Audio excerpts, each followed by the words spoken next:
and I'm proud. Say it loud. I'm proud. Say it loud. I'm proud. Say it loud. Well, I'm not usually on this side of my artwork. Usually I'm on the other side. I create art and I'm not usually talking into it. First of all, I want to thank the Kaaitheater for inviting me to show my work here in this fourth Spoken World Festival, and coincidentally, this happens to be the fourth time that I've actually installed this work in a site. I'm highly honored that they selected Say It Loud. For many reasons, this work takes on a different persona, depending on where it's shown. Firstly, there's no blueprint. This particular Kaaitheater installation went very smooth. When I think about like the different times I've actually installed it, for instance in Vienna, it wasn't very stable. It actually toppled down a few times. And the Austrians didn't actually interact with it, so it's going to be very interesting to see the way that you guys actually interact with it.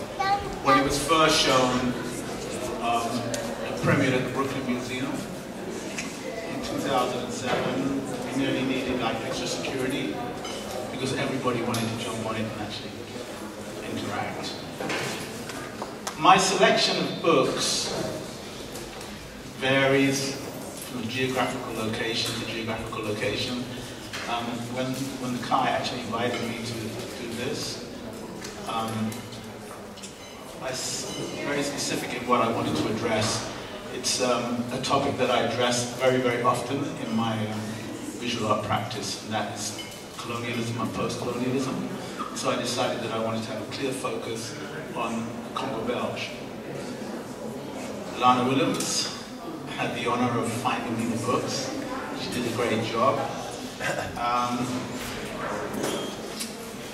The 8 books directly under the microphone are books from my own personal library. So wherever I do the work, that's always here.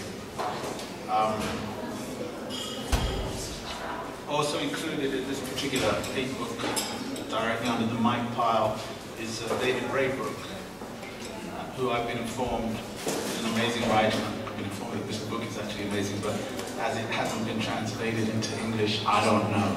I just believe the guys at the Kaaitheater. With Say It Loud, it's always been my intention to open up a dialogue in the host country. So, the fourth version investigates the Congo Belge, as I've already said, and it also aligns with my particular practice. So, with colonialism and post-colonialism, I'm also addressing identity politics, race, gender, and class. You'll find other topics in the books, in this particular pile. Obviously, art books, books in general culture, and hopefully there's books in here on the progressive, forward-thinking philosophers in Belgium. I don't know because I don't read French. So, you might be asking, well, what is this? What is Say It Loud? Say It Loud is a literal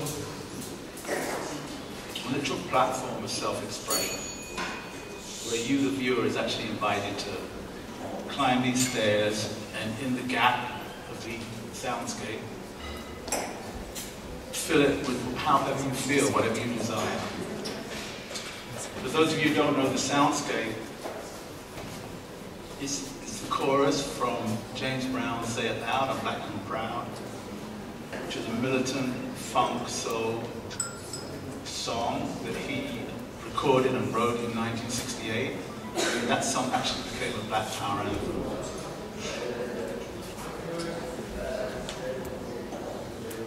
So what I did is actually I sampled the chorus and left the word black. I would say it loud, I'm black and I'm brown. And that's where you're invited to actually fill it in, fill in that space with whatever you desire. There's no rules, there's no boundaries.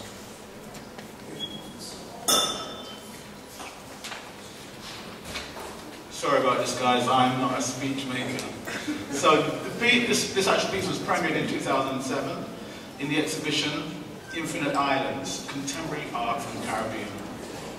And as I mentioned, there was like, lines of people that wanted to jump on it. In the Salmon Triennial as well, the work was met with great accolades. The work was first created in 2004 and was very much my reaction to the George Bush Orwellian clampdown on media at that time, progressive media, and the clampdown on student revolt. I was actually in the United States when 9/11 went down, and so I witnessed this whole sort of like wave of paranoia that came into effect, which in fact is what we live in right now. Another earlier inspiration in creating the work most definitely was the fact that I was brought up in London, and regularly on Sundays I would go to Speaker's Corner in Hyde Park and absorb a lot of great orators and a lot of great actors. So those are very much those pivotal sort of like inspiration points that drove me to actually create the work. So we come to the actual title of Spoken Words in the SWORD edition, Powers of Speech.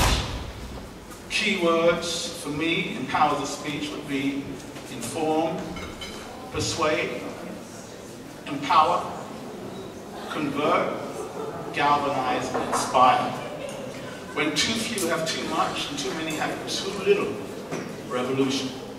So as an activist and as a visual artist and musician, the power of various orators has helped shape and inform my political, spiritual persuasion and my sense of sonic dynamics.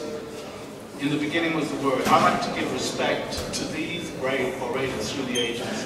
Marcus Garvey, W.E.B. Du Bois, Dr. Martin Luther King, Malcolm X, Mahatma Gandhi, Nelson Mandela, Patrice Lumumba, Angela Davis, all hailing from the great oral tradition of Africa, and for those of the diaspora, they got their early lessons in orating from the Black Baptist Church, preachers, and for sure that's where Obama got his swag. So that's it, guys. Thank you very much. Thank you.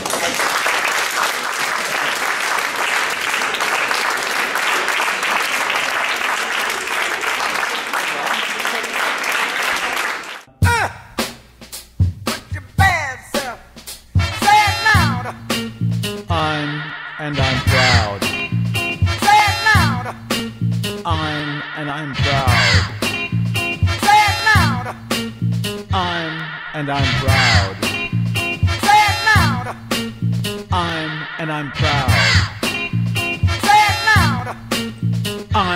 I'm proud. Say it loud.